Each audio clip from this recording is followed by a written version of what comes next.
Hey, this is Niranjan again, and welcome back to this video where we'll be going through the various panes that you have here, and the things that you can edit, and some ideas on stuff that you shouldn't be altering or changing while working with these templates, especially so if you want to create videos that look like the demo videos that you've got. Okay, so on the left hand side, as you can see, we've got something called slides. All right, these are various slides. These are literally the frames in the video that you create. Okay, now unlike a typical PowerPoint animation, these animations are relatively complex. All right, and they are relatively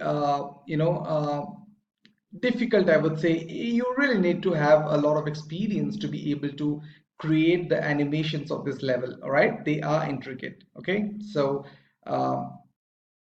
that is something that we need to be very clear about. Okay, so what you need to do is you need to focus on the things that are actually necessary for you to edit in order to create these videos similar to the demo videos that have been given to you. All right, so what happens is there are two parts to this. One is the actual content, and the content can be categorized into three parts. One is the text. For example, you see all this text here, that's one type of content. You see images here, that's the second type of content. And the third type of content is the music file or the sound effects, if at all, that you use along with this video, along with this presentation file. Okay, so these are the three types of content that you can actually edit and make your video completely unique based on your client requirements. Okay, as far as the animations are concerned, as I said, do not worry about it at this stage. Once you have got a hang of creating these videos, once you have a fair bit of idea about things, how they work and how to navigate around this particular dashboard, it will become relatively easier for you to kind of start experimenting and figuring out the animations on your own.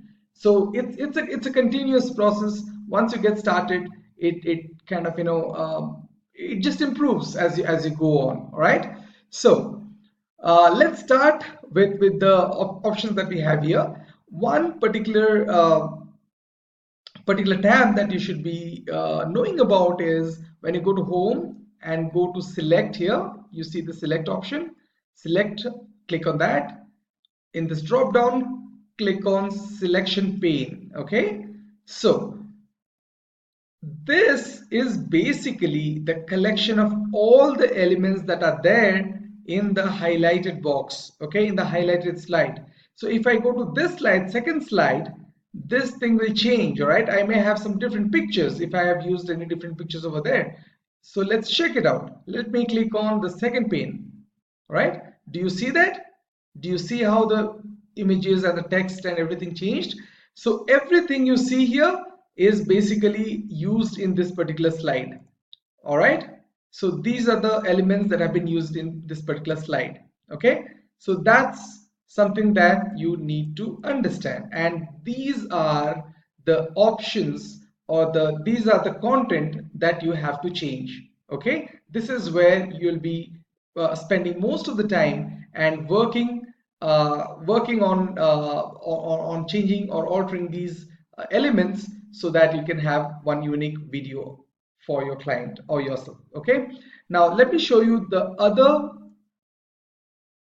important thing that you should know about, but you should not be working with them. Okay, so animations. All right, so every animation that is relevant to this particular slide is covered here, it's designed here. Okay, every single animation that has been done, like it could be a very small movement, it could be a very small swirl or things like that, those are actually documented here.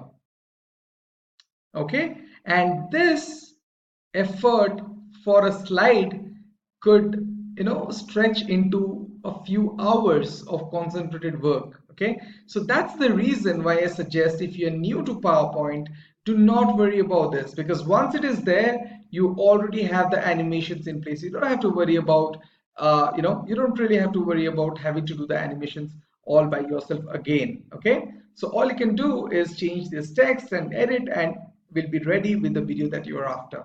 Okay, so that's it for this video. I wanted to show you the difference between the text, text image edits and the animation edit panes. And now that we have covered it, let's end this video here. In the next video, we are going to see how exactly we can go about editing the text, editing the images, and basically playing around with this particular selection box here. Okay, thank you so much for checking this out. I'll catch up with you in the next video.